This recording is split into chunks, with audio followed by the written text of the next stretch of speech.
Animal languages. Animals have their own languages.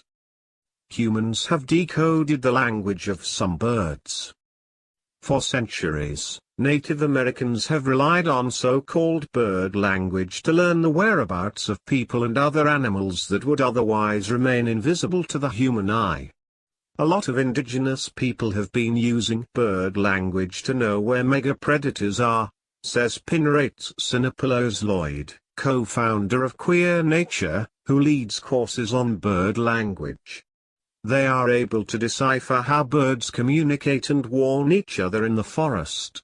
Today we know that birds have their own language. But 1,400 years ago the Quran said that birds have their own language.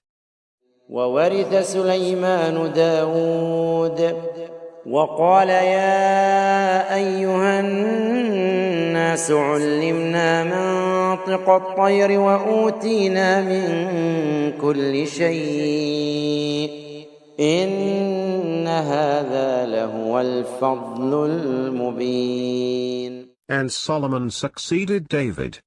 He said, O people, we were taught the language of birds, and we were given from everything. This is indeed a real blessing.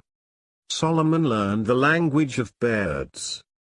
The Quran also says that all animals glorify Allah, but we cannot comprehend their languages.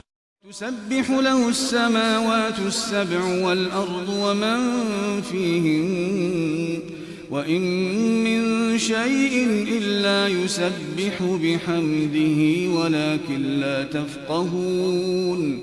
ولكن لا تفقهون تسبيحهم إنه كان حليما غفورا. The seven heavens and the earth and everyone in them glorify Him, Allah, and there is nothing that doesn't glorify Him thankfully, but you, humans, do not understand their glorification. He is compassionate, merciful. How could an illiterate man who lived 1,400 years ago have known that animals have their own languages?